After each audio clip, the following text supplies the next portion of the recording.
Hello and a very warm welcome to the brand new edition of Policy Watch. I'm Kriti Mishra. The All India Council for Robotics and Automation has announced the launch of a new initiative, the Tech Startup Program. It will act as an incubation environment for startups and other early-stage adopters working on robotics and robotic process automation in India. The robotic process automation is a technological capability that allows the streamlining of operations in the enterprises.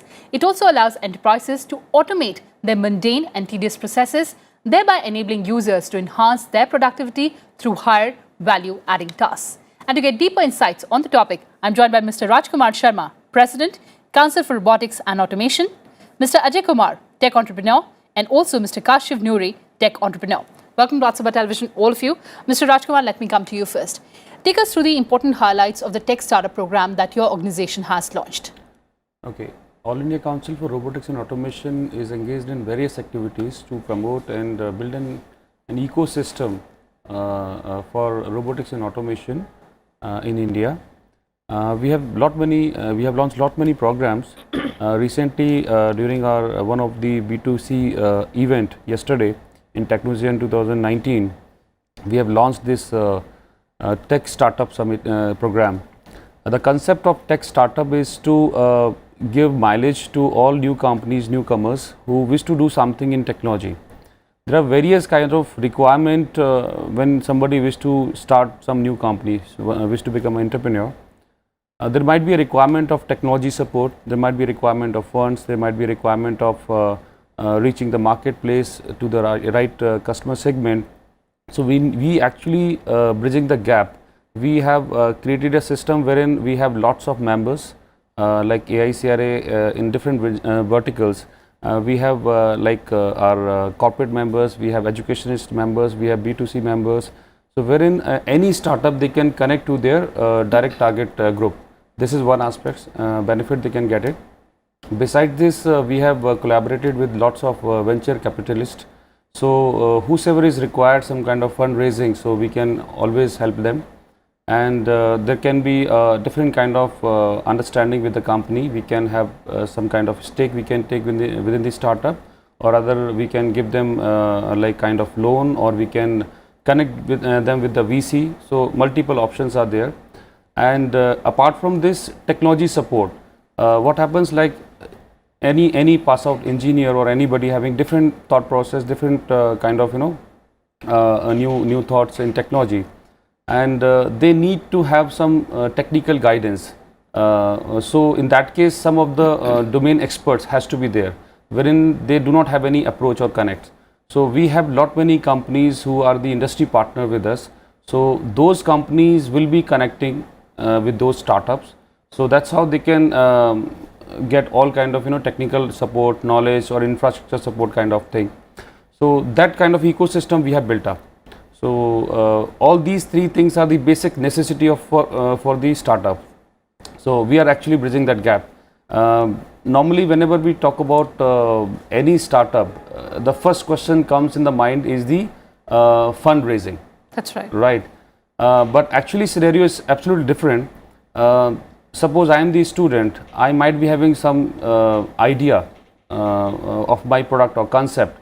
But at what stage is that idea, whether it can be commercialized or not? First, we need to understand that. And our team will also be helping them out how to make that idea, in a real world, which can be utilized and which can be commercialized. So in that case, the team would be working, because sometimes we have misconception. Most of the because while interacting with so many students, new entrepreneurs, they have just a wish, or sometimes they have some thought, like I wish to do something, I have some different idea. But when it comes to to utilize that idea in the real world, it's a completely different thing. So we need to check where exactly the requirement to support them, whether it's a technology requirement or whether it's a kind of documentation requirement, some kind of regulatory things are involved. So there also we would be supporting them. And post that, we would be helping them with the fundraising and other supports. So it's about providing hand-holding support to the startups in the automation and robotics regime. But coming to you, Mr. Kumar, there's a raging debate that automation will annihilate jobs, will obviate certain roles forever. Now, how would you assuage the concerns of the people that automation is here to make their lives easier and not to get them fired? Yeah, I think this is the initial understanding. People feel that when automation comes, a lot of jobs will be gone.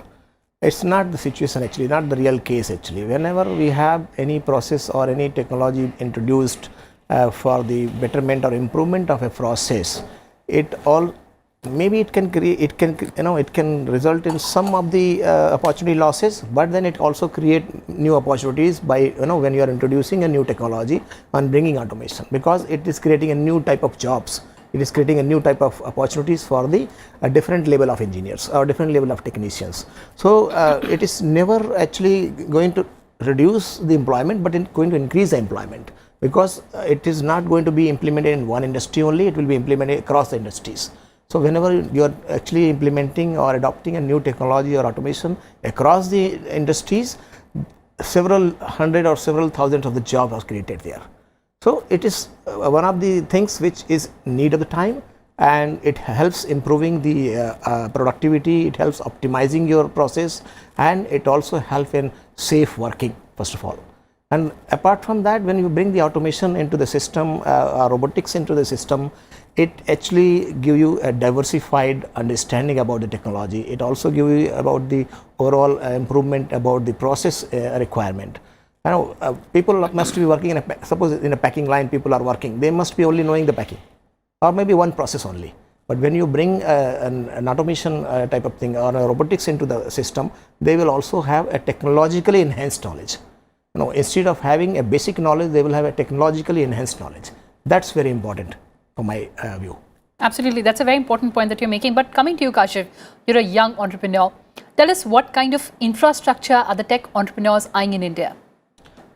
Basically, if you see, as Sir said, like when we think about a startup entrepreneur, young, as you said, we basically other person perceive as he has only a thought, okay, and from transforming that thought to real world, this implementation really needs, like, it's a very long journey, and it really needs very lots of things, from funding to technological support to especially legal support, like what are the legal changes has been various things has been changed in government, what are the government initiatives that are present. So as an entrepreneur, do not even, like, it's not like he just need to focus on technological part, but he has to focus on all the aspect, and here he can't do all thing alone. He need team, he needs support, and where like this kind of ecosystem will help growing this kind of entrepreneurship and this startup environment in India.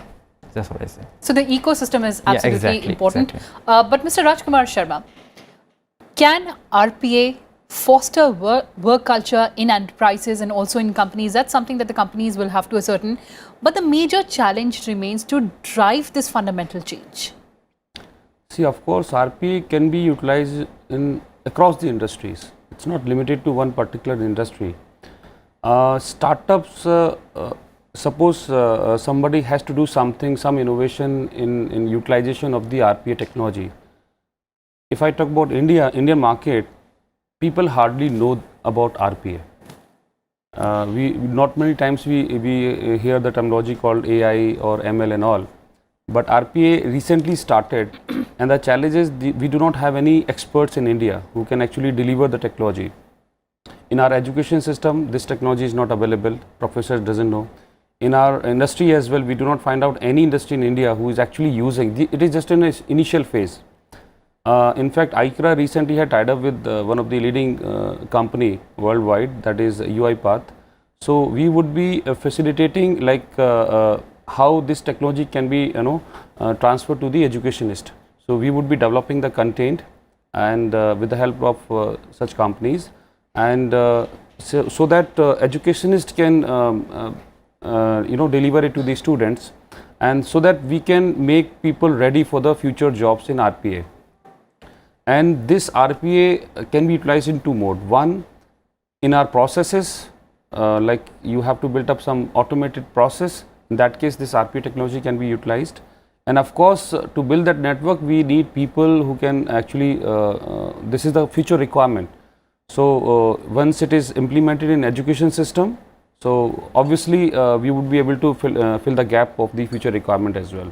So this is the thought process. So how will it streamline the education system? For instance, if we talk about that particular sector? Delivering a technology, delivering an education, this is one requirement. And second, understanding this technology. So in our engineering field, recently some of the universities and colleges, they already started teaching AI, ML and deep science and all. RPA is also one of the new line of streamlines. So we actually are the company like organization who is actually giving support to the university and colleges, especially the engineering colleges, and they are getting associated with ICRA so that we can provide all those content stuff. And second, we are also setting up some kind of labs wherein students and faculty can learn and they can innovate some kind of product and process and services, so that can be utilized further. We have launched another concept called Global Innovation Center. So in India, we would be having initially in first phase, we would be setting up 5 innovation center, GICs. First one we have already set up in Mangalore. And the concept of GIC would be to set up a complete full-fledged lab within the university and college premise, wherein selected set of students and faculty all put together would be learning and will be doing lots of innovative work, will be doing lots of innovations and developing products.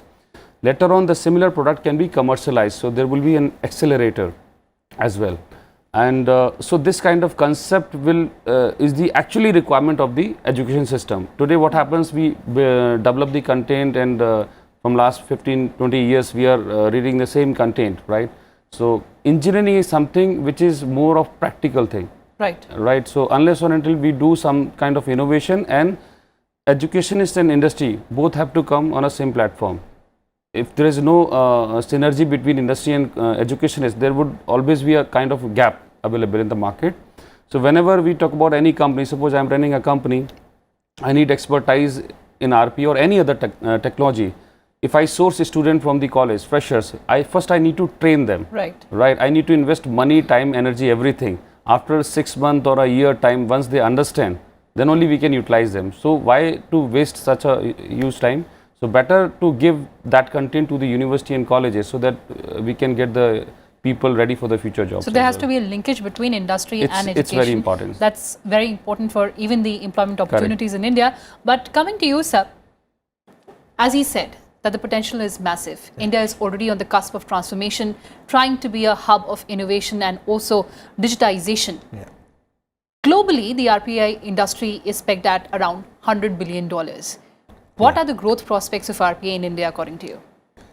So actually the India has just started actually adopting RPA at this stage.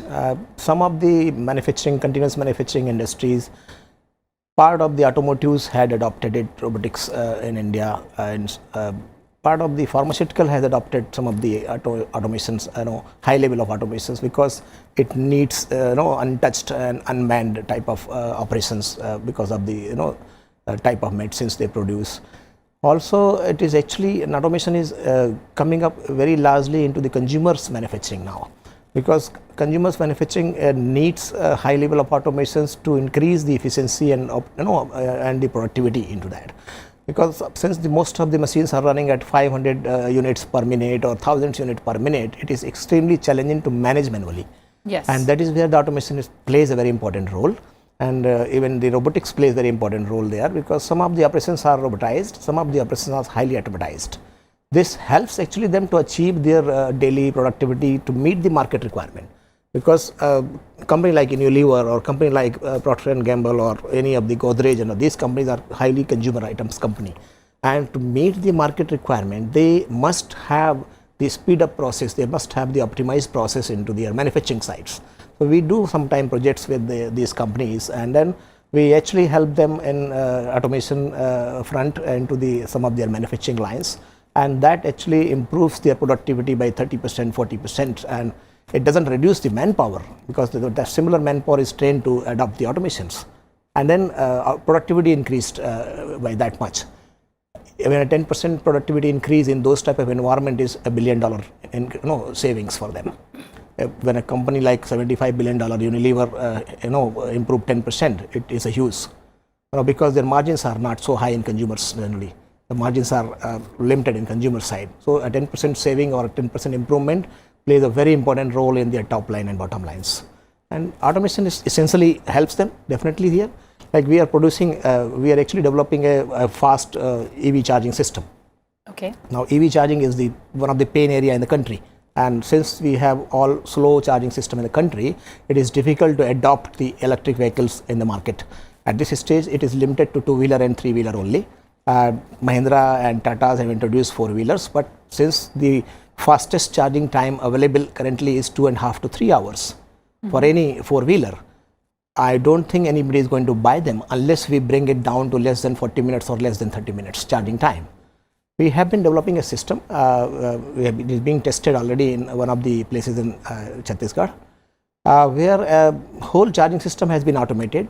We also have introduced our patented super cooling system for batteries. Okay. It will sense the cooling and temperature of the batteries and guide the charging duration and charging current. So the entire process is The going to be entire automated. process is fully automatized, and it helps actually. We have not reached to 30 minutes still. We have reached to around 65-66 minutes of charging, which is still better than 3 hours currently. And suppose a three-wheeler guy leaves in the morning at 7 a.m. for his daily run, he will have a charging of 4 to 5 hours because night he has charged. At 12 he needs a charge, otherwise he will not do a business. So he will normally have a break of 1 hour, half an hour, 1 hour break. He should be able to charge in that much time so that he has another 5-6 hours of business. So this type of service need a fast charging system. So that is where I think we were thinking of developing, and we have developed a prototype already in running and testing. Once it is all validated in next 1 month, 2 months time more, possibly we will go for commercialization of this type of fast charging system. Of course, we're talking about automation in manufacturing sector particularly. Kashif, help us understand, how is RPA different from traditional automation? Okay, so if you think about your industries, okay, so we have these machines there, we have programmed them, and basically you can say do this job, it's at certain steps it is present over there, but they are not like you cannot go interactive, because our robotics industry, all the manufacturing areas are very dynamic, okay, and you cannot basically install a certain robot. You can say that it's a robot, but you can say a dummy thing that will do a static thing. It will not adapt with your changing environment. So there, if you ask about the manufacturing itself, there this robotics robotics devices, all these tools is present. They can adapt to the dynamic environment, and it is very efficient, and it can increase the productivity and everything, and also the safety itself. So, right, so the safety aspect is also very important. But Mr. Rajkumar, you mentioned about the finance to the startups. You talked about venture capitalists. How are you planning to source funds from CSR activities to set up incubation centers? You must be knowing, recently our finance minister have announced like CSR fund can be utilized to set up incubation and GIC as well. So that fund is of course available, and besides this we have other plans as well to source funds from various companies and outside India as well. So we have a different model apart from CSR. There are large companies who have huge stock available which they have manufactured and lying in the godown. So why not to use that product stuff in a different way, so that suppose I'm a university, I need to set up some kind of laboratory for my students, but I don't want to invest that much of fund upfront. So either I need to take certain loan from the banks or somewhere, or if I get a company who can provide me that stuff, I can pay it through EMI or something, which is like product based financing, rather straightway giving money to somebody, right? So we can collaborate with lots of companies like this who can provide that the product and whatever stuff is available to the universities, college, or wherever we set up the center like this, and with a very acceptable and feasible payment plan. So that is one option, and that plan, like that money will also be not to the university is not supposed to invest that money as well. That can also be funded by some companies, or a CSR fund can also be utilized for that purpose, right? So in a low cost model, we can set up more GICs, more other concept like GICs. So this way, like we can plan. Mr. Kumar, how difficult is the RPA implementation process? Because there lies the key. Yeah, I think yes, it is not as easy as it seems to be. Whenever we bring a change in the manufacturing cycle or manufacturing environment of any industry, you will face the huge resistance from the employees first of all. Right. And because they always feel that these automations can reduce the number of employment, and it reduces some time. But then I think before implementing or introducing any technology or any automation into the manufacturing sector or in the company, I think there should be an educational type of programs, in-house programs of the company, which actually should educate their technical teams, and then that in turn they can educate the down the line teams actually, because education will help them to understand that this is for their betterment and for the improvement of the manufacturing cycle. If you don't do that actually, then there will be challenge. That's why it is very important to do that, because education makes them awareness and improve their awareness, and then they start feeling more comfortable. They start taking it as a positive step instead of a negative step. So that's where it is very important to have a program, a concrete program before really introducing any technology or any automation, and that programs will help the technical team, non-technical team, and then they will understand that this adaptation of this automation or improvement of this process through automation is not going to kill their job. A lot of jobs are still available within the organizations. Possibly some of those people can be trained in those technology adaptation and automation front, and they will basically become driver of those technology into the manufacturing process. So that is how we should actually, training is very important, educating the employees or educating the engineering or technical team very important before adopting or before introducing any automation process in the manufacturing environment. But we also need to understand about the life cycle of this technology. Kashif, help us understand the life cycle of this technology, which is the RPA technology. If you talk about life cycle, so it's not like a defined system. It will go around like a certain year. It is evolving technology. Okay, so after certain year, we will add something else. We will improve its performance. Due to the emerging of new technology, we can adapt. Like we can add artificial intelligence. We can add deep learning or computer vision or better control system. So as of now, like we cannot say that it will go a certain year, but I'm sure like it's going to be a part of our lifestyle in upcoming 10 to 15 years. That's why it's a dynamic process. It will be a completely part of our lifestyle and our society. Mr. Rajkumar, I'll give you the last word. How can India compete with global peers in this particular industry? India shouldn't be copying. In fact, people from here, they are moving outside, and I could see some changes in recently. In fact, lots of companies are actually watching India's progress in such kind of technologies, and they wish to invest in India.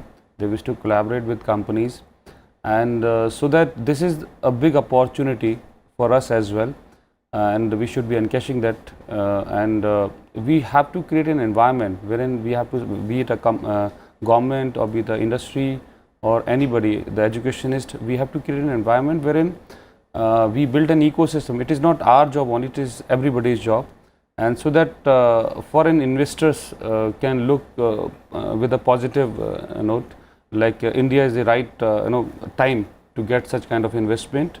And of course, if we get these kind of technology support, there are companies worldwide who are the leader in these domains, RPA and all. If they start investing in India in terms of technology, in terms of funding, obviously we can seek for a big growth in recent future. As our Prime Minister said, like we have to become a 5 trillion economy. It's not a word. It is a responsibility for everybody, and yes, everybody has to work in that direction. So like the organization like AICRA is working just to build up an ecosystem, and we also seek supports from from the departments and from all other institutions to help us to make it for the nation building purpose. And we have to encash this opportunity, obviously. Of course, that's a very important point. But on that note, thank you so much for joining us on this discussion. So automation is the need of the hour to enhance efficiency, productivity and optimization across industries and sectors. Well, that's all we have for you in this edition of Policy Watch. Thanks for watching and stay tuned to Rajya Sabha Television.